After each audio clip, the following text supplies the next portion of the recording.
जन्मायावश्वर्ति विश्वमखिलं ब्रह्मादिदेवासुरा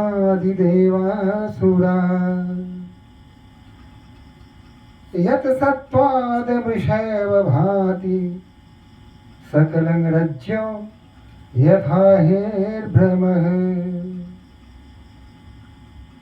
यत् प्लवमेकमेव हि भवाम्बोधेऽस्ति तीर्षावताम् वन्देऽहं तं शेषकारणपरं रामाख्यमीशं हरिम्।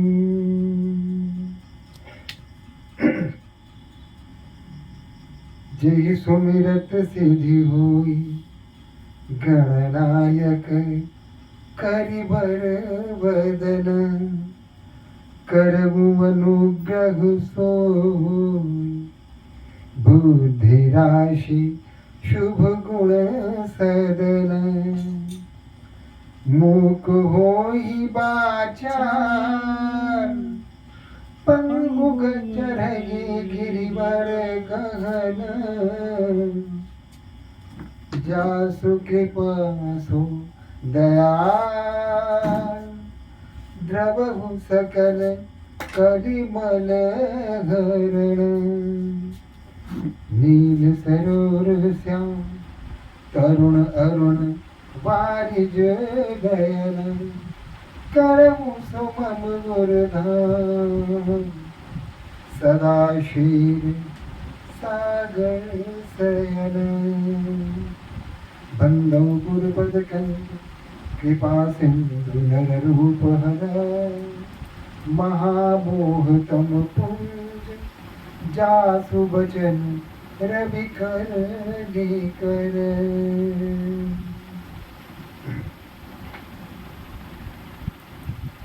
भगवान शंकर बोले कि हे पार्वती,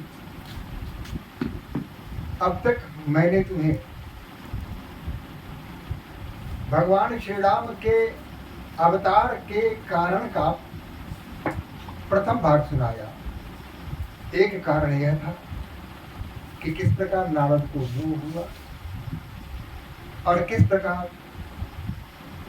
वे विश्वमोहिनी के प्रेम में फंस गए, और जब उनकी इच्छा पूरी नहीं हुई तो उन्होंने शाप दिया, जिस शाप के कारण पृथ्वी पर मुझे अवतार लेना पड़ा और मैं पृथ्वी पर मनुष्य रूप में आया।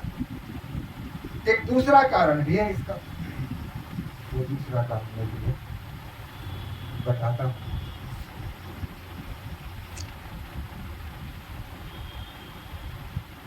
यदा यदा हि धर्मस्य ग्लानिर्भवति भारत अभ्युत्थानमधर्मस्य तदात्मानं सृजाम्यहम् परित्राणाय साधूनां विनाशाय च दुष्कृतां धर्म संस्थापनार्थाय संभवामि युगे युगे। जब जब होई धर्म के हानि बारही असुर अधम अभिमानी। हे पार्वती, जब जब धर्म की हानि होती है, आसुरी शक्ति प्रबल हो जाती है, चतुर्दिक अत्याचार बढ़ने लगता है, संतों का जीना कठिन हो जाता है, सामान्य जन त्रस्त हो जाते हैं, तब तब प्रभु धरी विविध शरीरा, और तब तब भगवान श्री हरि विविध स्वरूप में अवतार लेते हैं। हरि कृपा निधि सज्जन पीरा, और कृपा निधि सज्जनों की पीड़ा को दूर करते हैं। इसके संबंध में मैंने तुम्हें पहला कारण बता दिया कि किस कारण से परमात्मा, एक वह कारण था नारद, और दूसरा कारण एक और है जो तुम्हारे सामने मैं अभी प्रस्तुत करूंगा।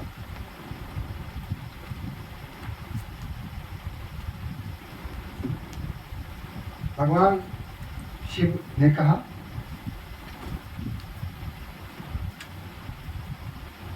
यह प्रसंग में कहा भवानी, हरि माया मोहि मुनि ज्ञानी, प्रभु कौतुकी प्रणत हितकारी, सेवत सुलभ सकल दुख हारी। भगवान का जो चरित्र है बड़ा कुतूहलपूर्ण है, कौतुक है, विचित्रताओं से भरी हुई है, आनंदमय है, रस प्रवाहित करने वाली है, संतों को सुख देने वाली है। उस चरित्र में श्री हरि अवतार लेते हैं, संतों को सुख देते हैं, विभिन्न लीलाएं करते हैं और एक कर्म तक उनका रहना होता है। सुर नर मुनि को नहीं जाही, न मोह माया प्रबल, अस विचार मन माही, भजिय महामाया पति। सुर नर मुनि, कोई भी जिसके अंत को नहीं समझ सकता, जिनके आदि के अंत को, जिनके चरित्र को समझना जिनके लिए कठिन है,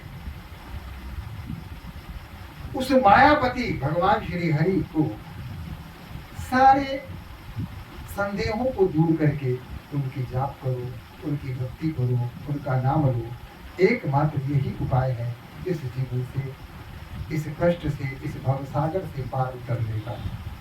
अपर हेतु सुन सैव कुमारी, कहूँ विचित्र कथा विस्तारी, जही कारण अज अगुण स्वरूपा, ब्रह्म भजऊ कौशल पर भूपा।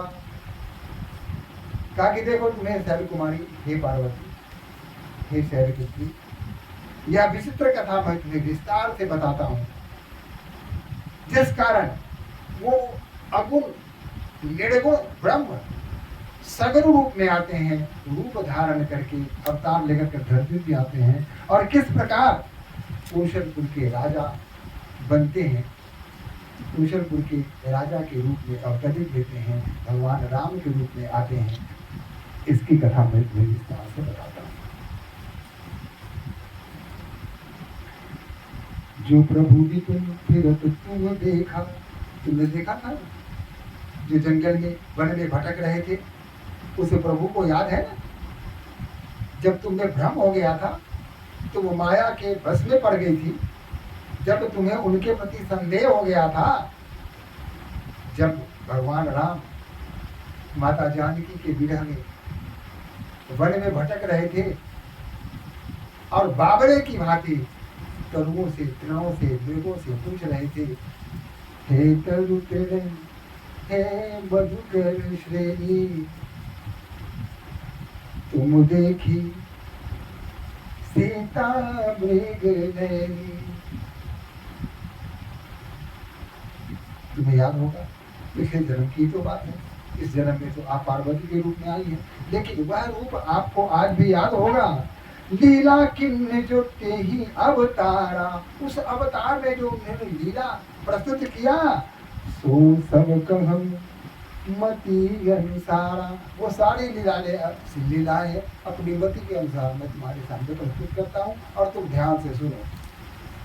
भरद्वाज सुनी शंकर वाणी, सकुच सप्रेम उमा मुस्कानी। जब भगवान शिव ने यह बात कही, पिछले जन्म की बात, तो माता पार्वती संकोच में कर गई, लेकिन प्रेम के साथ सप्रेम भगवान शिव के स्वरूप को देखकर प्रेम के साथ मुस्कुराती है। कहा कुछ नहीं, लगे बहुरी बरड़े वृषकेतु, सो अवतार मही कृति। भरद्वाज मुनि कहते हैं कि इस प्रकार हुए वृषकेतु, इनके अवतार किस प्रकार, दूसरा कारण है अवतार का, वो उसका वर्णन करते हैं। भगवान शिव कहते हैं कि तब कुछ भी नहीं था, सारा संसार जलमग्न था, न कोई पेड़ था, न पौधा था, न पर्वत थे, न पहाड़ थे, कुछ भी नहीं था, चतुर्दिक जल ही जल था, न कोई जीव जंतु, कुछ भी नहीं था। तब भगवान क्षीर सागर में शयन कर रहे थे। उसी समय उनकी नाभि से एक कमल उत्पन्न हुआ कि बढ़ते बढ़ते बढ़ते पानी के सतह पर आ अटका, वह खिलने लगा।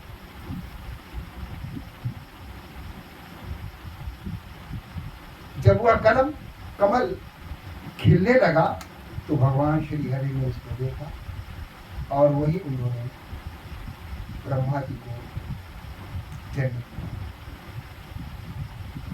अवतरित किया। जन्म नहीं किया, वो अचानक वहां प्रकट हो गए ब्रह्मा जी, या हरि के पास ब्रह्मा जी वहां प्रकट हो गए।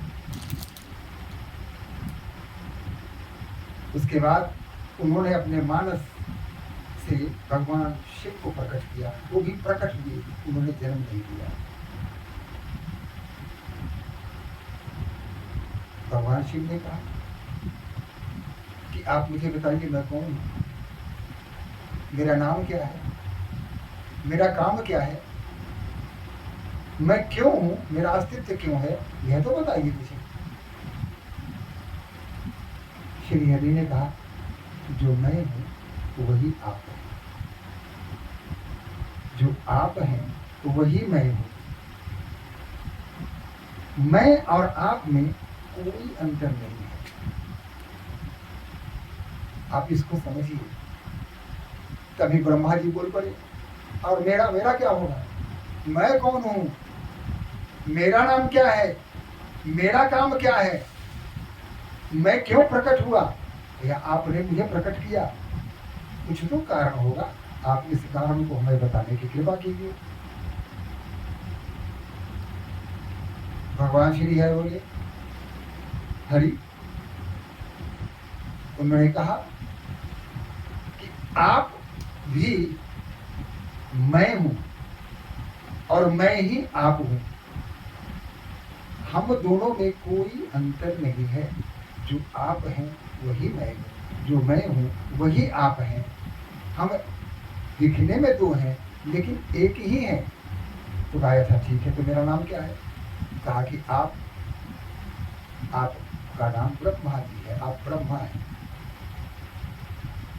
तो उन्होंने कहा कि मेरा काम क्या है, तो उन्होंने कहा कि आपका काम सृष्टि का संचालन है, आप सृष्टि का संचालन करेंगे। भगवान शिव बोले, और मेरा काम क्या है, कहा कि आप का काम इसके बाद आता है, आप शिव हैं, शिव शब्द ही कल्याणकारी होता है, आप विश्व का कल्याण करेंगे और संहार करेंगे, कल्याण मार्ग को प्रशस्त करेंगे और संहार करने का कार्य आप ही करेंगे। तो उन दोनों ने कहा कि आप क्या करेंगे, हम सृष्टि को बनाएंगे, ये सृष्टि का संहार करेंगे, और आप, उन्होंने कहा कि मैं सृष्टि का पालन करूंगा, पालन पोषण जो होगा वो मेरा काम होगा, हम तीनों का यही काम होगा। तो वह जो परम शक्ति जिन्हें आप जोगे हैं, उन्हें शिव भी कहा जाता है, उन्हें हरि भी कहा जाता है। आप उन्हें जिस नाम से चाहें ले लें, वो शक्ति एक ही है, वो भगवान परम ब्रह्म एक ही है, और उनसे ही निकले हुए ये तीन हैं जो ब्रह्मा विष्णु और महेश के रूप में हमारे सामने हैं, जो एक सृष्टि को का संचालन करते हैं, दूसरे सृष्टि का पालन करते हैं, और भगवान शिव सृष्टि का संहार करते हैं। और भगवान शिव का नाम शिव इसलिए रखा गया क्योंकि वो कल्याण करते हैं, सारे जीवों के कल्याण का कार्यभार भगवान शिव पर ही है। एक बार बोले भोलेनाथ की जय हो, जय हो।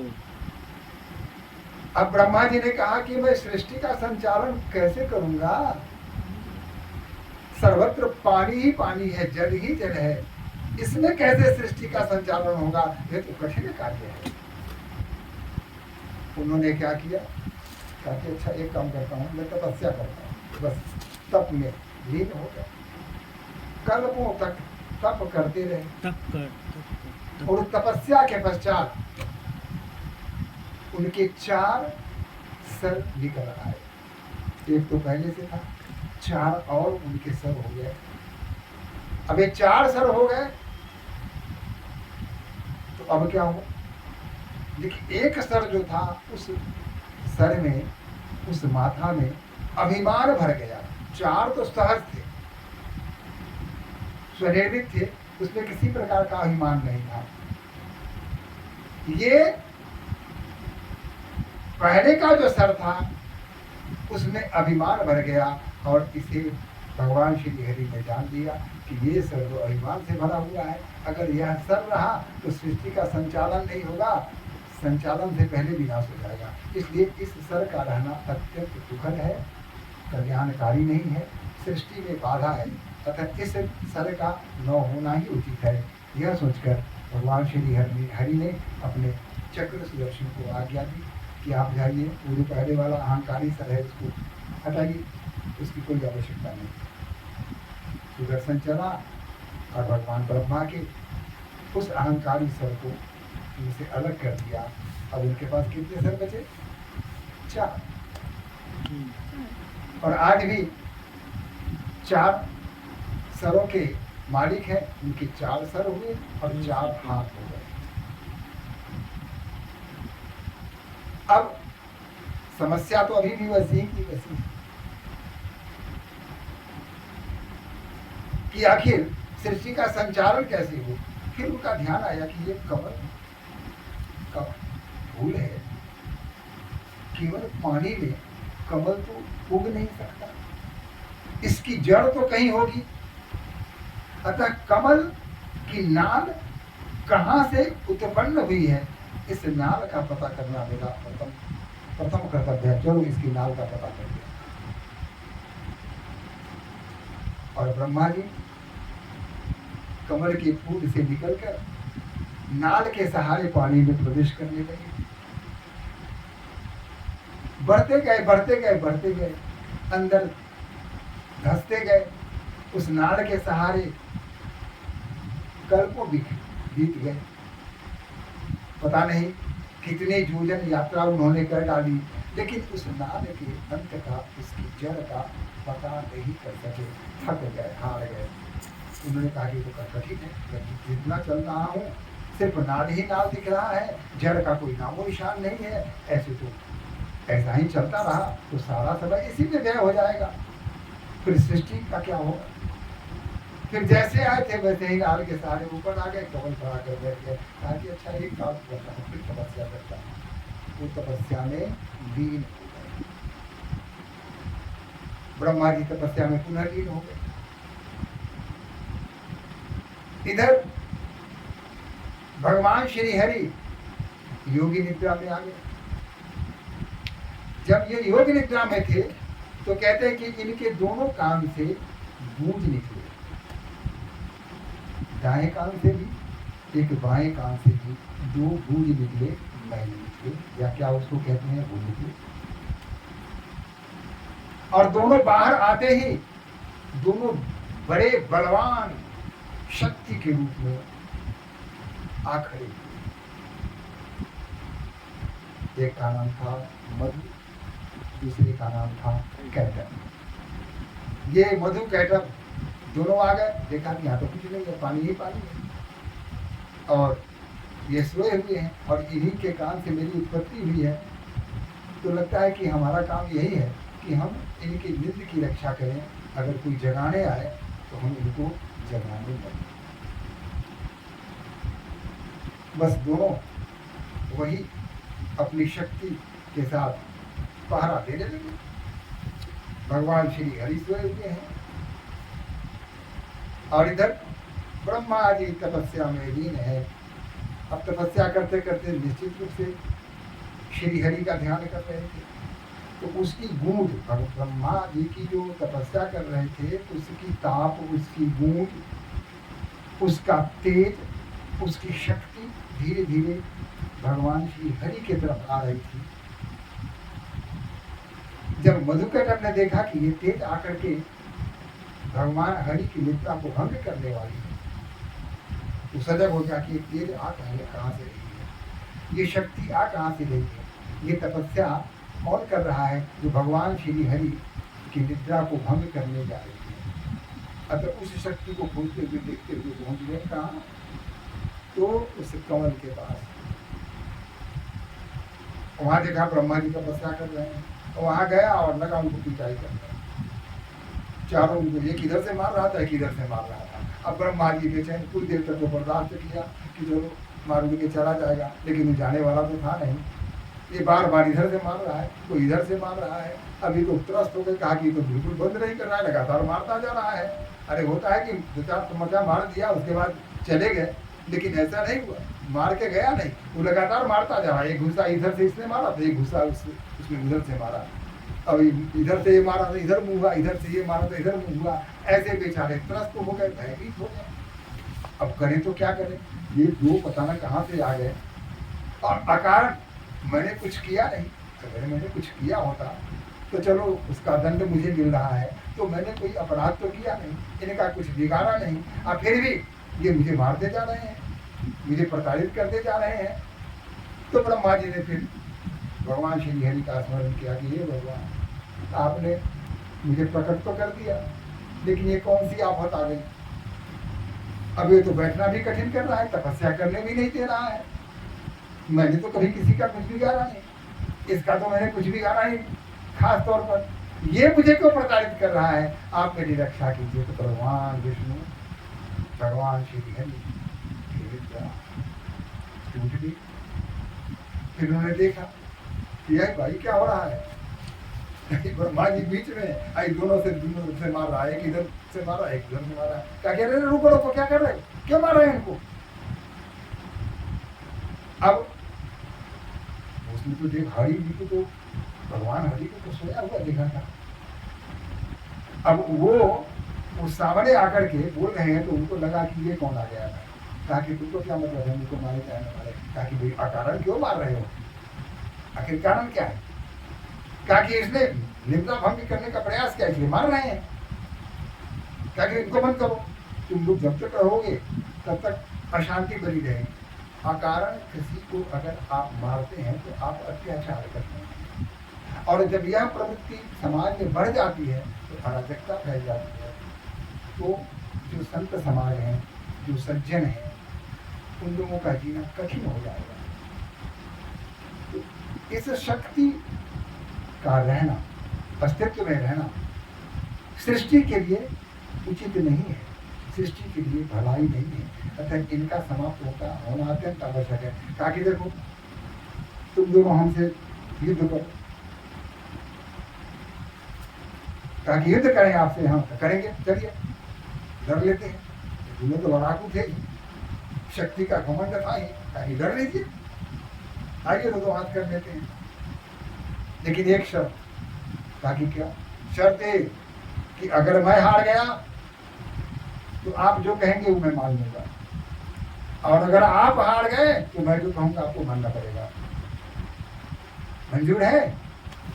कहा कि हाँ, मुझे स्वीकार है, तुम्हारी यह शर्त मुझे स्वीकार है।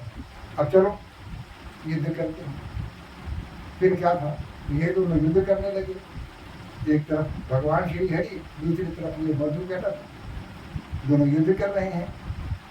विभिन्न शस्त्रों का, अस्त्रों का प्रयोग हो रहा है, कोई किसी का कुछ नहीं बिगड़ रहा है। काफी दिनों तक यह युद्ध चलता रहा, और अंत में भगवान श्री हरि ने इन दोनों को पराजित कर दिया। इन दोनों ने कहा कि ठीक है, आपने तो मुझे पराजित कर दिया, अब बोलिए, जो मांगिए आपको हम देने के लिए तैयार है। जो भगवान हरि दूसरे को वरदान देते हैं, आज उन्हीं को कहा जा रहा है मांगिए, उन्हीं से कह रहा है कि आप वरदान मांगिए।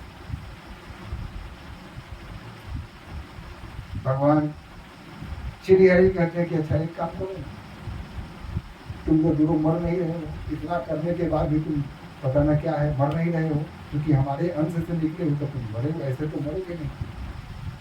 तो तुम बताओ, तुम अपनी इच्छा से मरोगे तो मैं चाहता हूँ कि तुम मरो, मैं तुम्हें काट दूँ और तुम कट जाओ। इन दोनों ने कहा कि ठीक है, लेकिन पानी में कैसे मारिएगा? चारों तरफ पानी पानी है, उसमें तो मार नहीं सकते हैं। तो भगवान श्री हरि ने कहा कि मैं तुम्हें पानी में नहीं मारूंगा, चिंता मत। किंतु खुश हो गए कि पानी में नहीं मरेगा, यहाँ तो और कुछ है ही नहीं, तो मारेंगे कैसे? पानी में मारेंगे नहीं, और कुछ है नहीं, धरती है नहीं, पहाड़ नहीं, कुछ नहीं, ये है कुछ नहीं, तो ऐसे में मारेंगे कहाँ? ये दोनों खुश हो गए, चल मर गए। फिर भगवान हरि ने उन दोनों को पकड़े, अपने जांघ पर सर रख करके और चक्र से उसे करने लगे। दोनों का वही सर कट गया और रक्त की धारा प्रवाहित हो गई। वो जो उनके मधु और कैटक के जो रक्त बहे वो पानी के ऊपरी सतह पर धीरे धीरे चारों तरफ फैलते गए, फैलते गए, चारों तरफ रक्त ही रक्त दिखने लगा।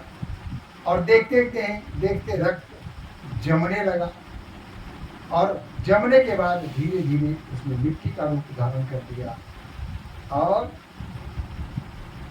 उसमें विभिन्न प्रकार की वनस्पतियों का भी प्रादुर्भाव हो गया। ब्रह्मा जी ने फिर कहा कि प्रभु आप मुझे तो बताइए, मैं सृष्टि की रचना करूं तो कैसे करूं? यहाँ तो जल ही जल है। कहा कि आप देखते नहीं, अब जल नहीं है, सामने देखिए, ये पृथ्वी है। और उसी दिन उस दिन से उसका नाम पृथ्वी पड़ा। कहा कि इसी पर आप अपनी रचना कीजिए। तो इस प्रकार